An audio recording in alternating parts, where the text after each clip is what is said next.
making caramel apples. That's got to be one of the favorite items of the family. Now make sure when you make caramel you use a heavy bottom pan because caramel will scorch real fast. Now this recipe was one of Grandma's recipes. It was probably the favorite of the family's. And we start off with a half a pound of butter. Now with caramel,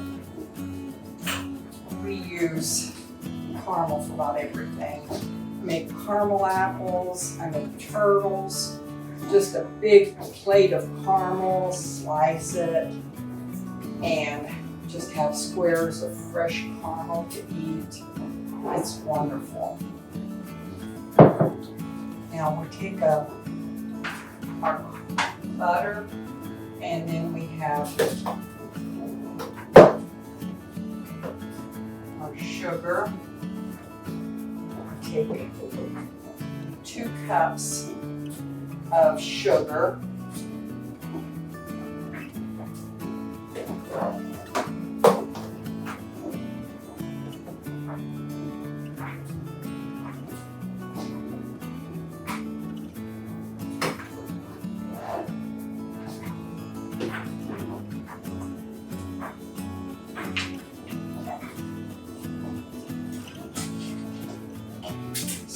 That real good.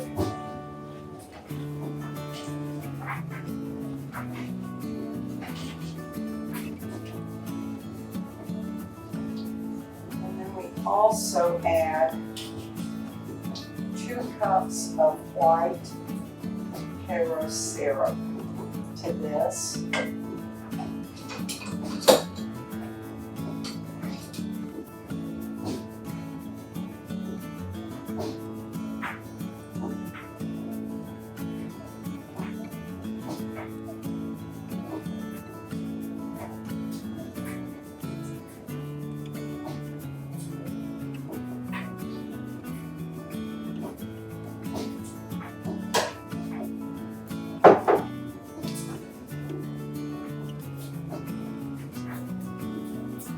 Let this cook. We'll bring it to a boil and let it boil then.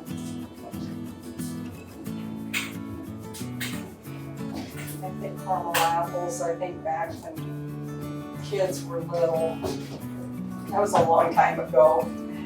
My son's in his 50s now, and I used to make them and give them out for Halloween even, but I guess we couldn't do that today, but it was fun to do. But I always like to make them. I asked each one of the grandchildren, all 4, if they wanted caramel apples. I told them I was making caramel apples, and they said yes. A couple of them wanted just caramel apples and their plate of caramel. One wanted caramel apples, plate of caramel, and some turtles. I said, okay. And so I'll be making quite a bit of caramel today in order to fill all those orders. I got the nicest apples. My one grandson came in Saturday with a big bag of apples, and I said, oh, those are beautiful. How much were they? And the price was, well, Grandma, they didn't cost anything. If you buy a bushel of apples, you got this big bag free, which I knew he was not telling me the truth. But he had taken his boys to the apple orchard, and they got to pick their own apples. I think that's really neat when the little ones get to do that. They get to visit the apple farms and see where their apples are grown at. And then they drop off the bag for Grandma and Grandpa.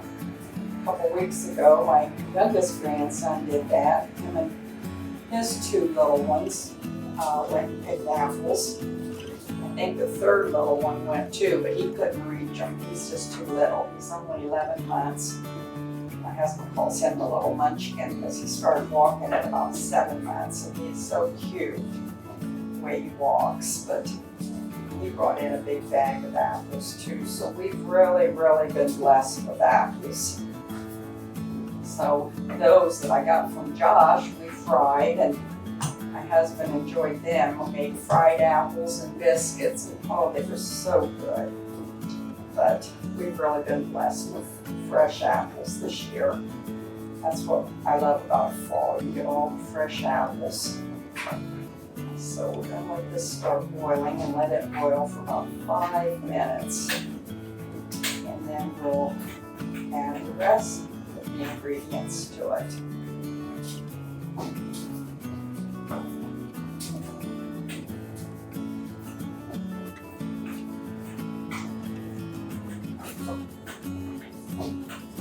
So while that's cooking, then you take half of your 2 cans of Eagle Brand, and you take half of 1 can and mix it up with a half of a cup of flour. And you do that in order for your flour to get mixed in good so it doesn't lump, or so you don't end up with little white lumps of flour in your candy.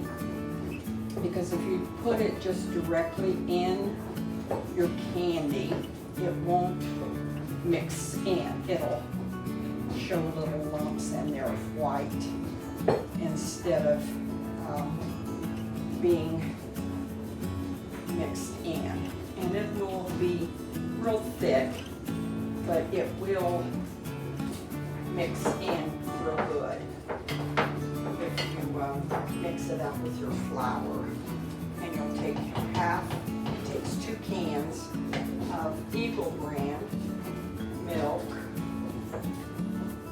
is what you use, and you'll take half of the 1 can and mix it in there, and then you'll pour it directly into your candy that you're already, your sugar and your syrup and your butter, and you'll put that in there, and it'll dissolve and mix up real good for you. Right in there. And stir it up real good. And you'll put the other half can in there also. I know one time friends were over to the house and we were making homemade ice cream.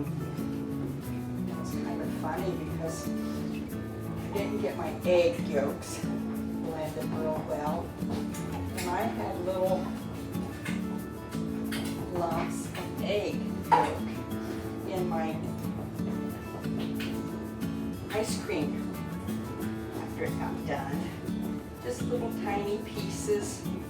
Didn't hurt anything. I mean, you know, the ice cream set up good. It's still good, but every once in a while you get a little bite of egg yolk when you were eating the ice cream. And I think Greg and my friend's son got a couple pieces of that. We were bad. We told them that it was pineapple. We said, oh, it's not going to hurt you. That's just the pineapple we put in it. You have to put pineapple in there. Well, they believed it. Because being a little kid like that, they're not going to eat it if you tell them it's egg yolk. So we told them it was egg yolk. Later in life, we got confronted and said, that's not egg yolk. That's not pineapple, that was egg yolk. So they weren't real happy with us for lying to them. But it was fun at the time. I really like these new cans that they've made lately. Well, it's not lately, they've been making them for a while.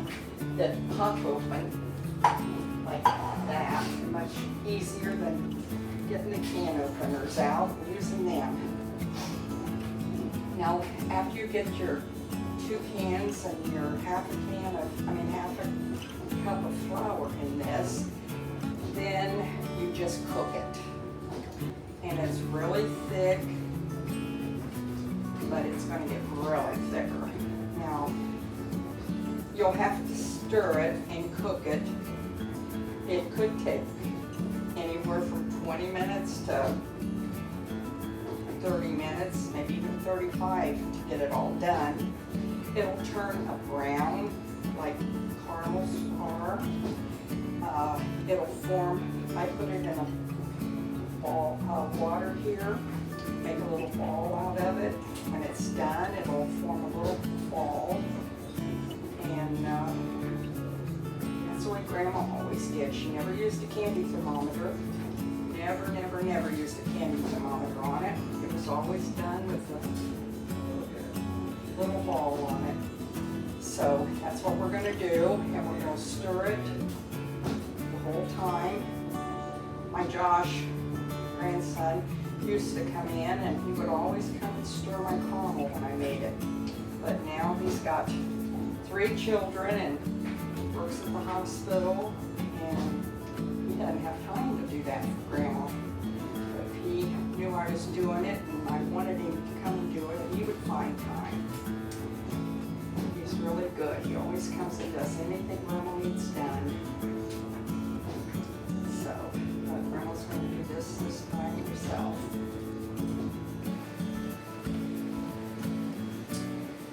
Okay, I believe that's cooked about long enough. It looks brown, nice brown color. Check that. It's still bubbling real good.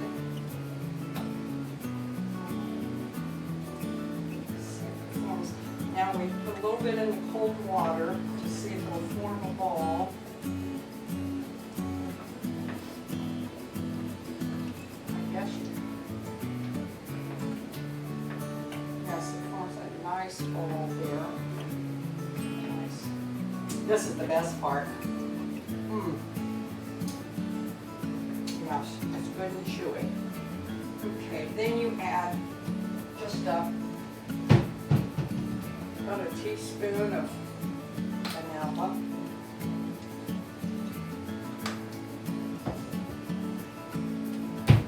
Stir that in it. Now when you add that, be careful because it bubbles. And it might splatter on you because your caramel is really hot. And it will splatter and bubble up on you. Oh, that looks good. And caramel, I think, is one of the hottest things there is.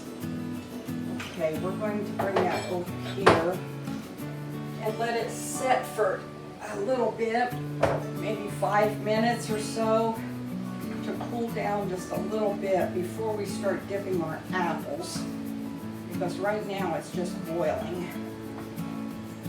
And we don't want to dip the apple in that caramel and get that hot.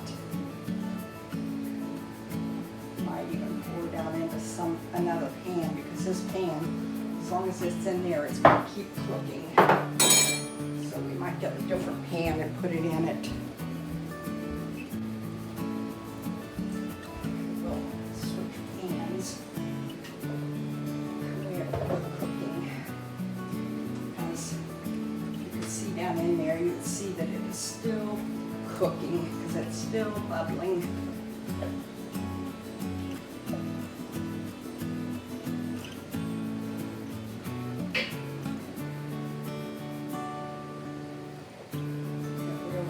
Good.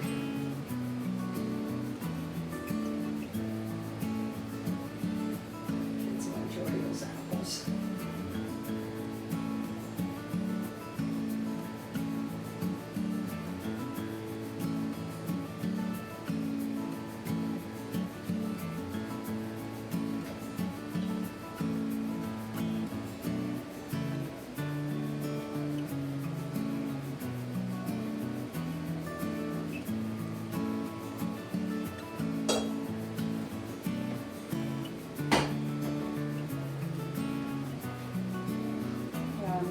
that set for maybe 5 minutes to cool off just a little bit so that the apples will take hold on it real good. Because that's really hot.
Flour mixed up real good, because if not, you'll get some lumps in it. And next we didn't get the flour mixed up real good.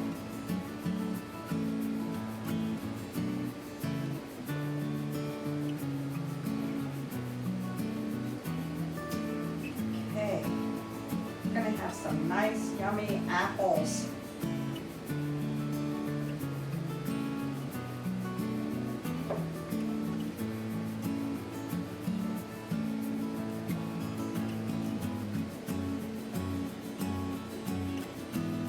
That because as they set, the caramel will drip down and you'll get some extra caramel on the bottom. You may not want all that on the bottom.